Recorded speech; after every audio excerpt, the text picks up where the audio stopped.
Ça fait un peu plus d'un siècle qu'on est rentré dans l'ère des diplômes. Euh, Ça a remplacé la compétence en gros. Par exemple, on lit assez souvent dans les journaux des histoires du genre un conducteur a été arrêté par la police on s'est aperçu que ça faisait 20 ans qu'il conduisait sans permis de conduire parce qu'il l'avait jamais passé. Et on s'en est pas aperçu parce qu'il n'a jamais eu d'accident.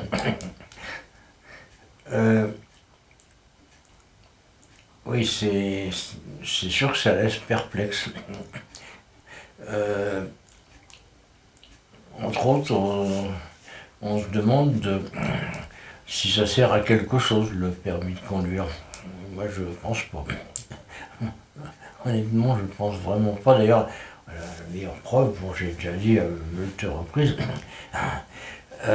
sans permis, tu peux avoir une voiture sans permis pour faire chier tout le monde à 45 km/h,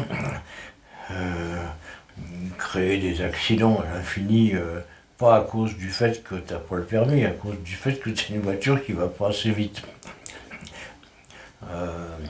Voilà, bon, ça situe un peu le problème. Alors, quand on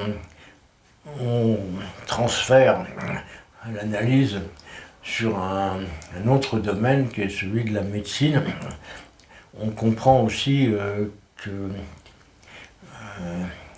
on a un gros problème dans notre pays avec les diplômes. Parce que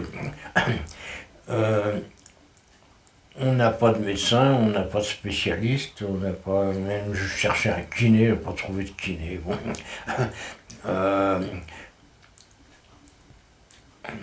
C'est quand même bizarre.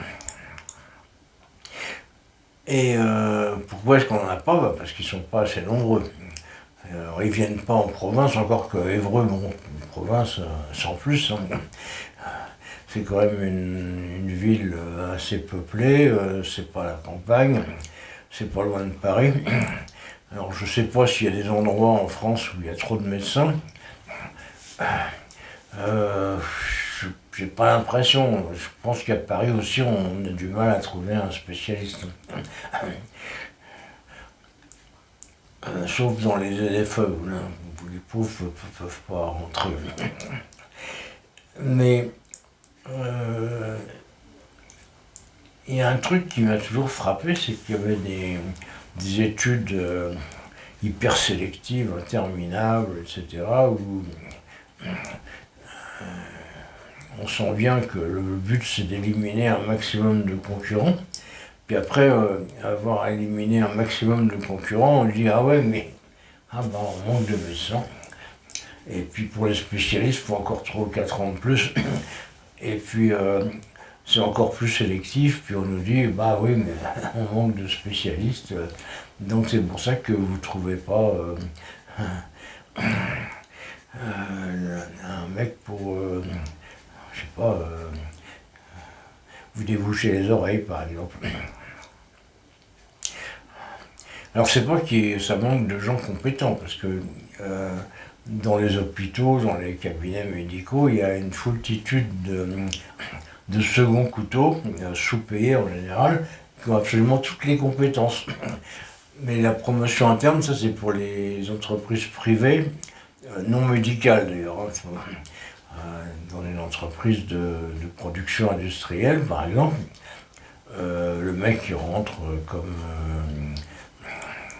chargé de l'entretien ou manutentionnaire, puis il devient ouvrier, puis il devient contremaître, puis il devient directeur technique.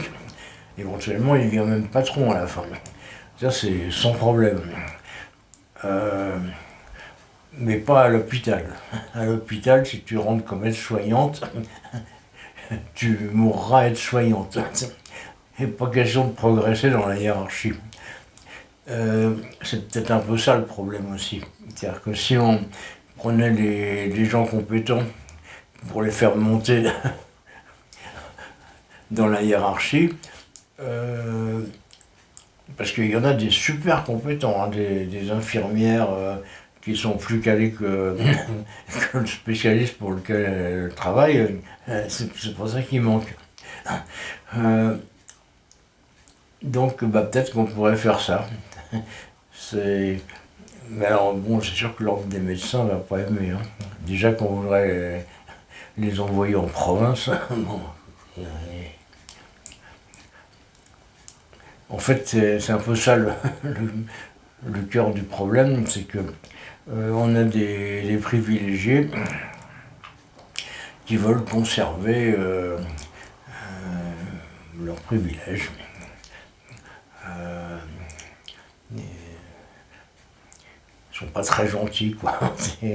On a toujours une image un peu faussée. On pense que, par exemple, un banquier va forcément être mauvais, et puis un médecin va forcément être gentil. Non, c'est pas obligé. Hein. Des fois, c'est l'inverse.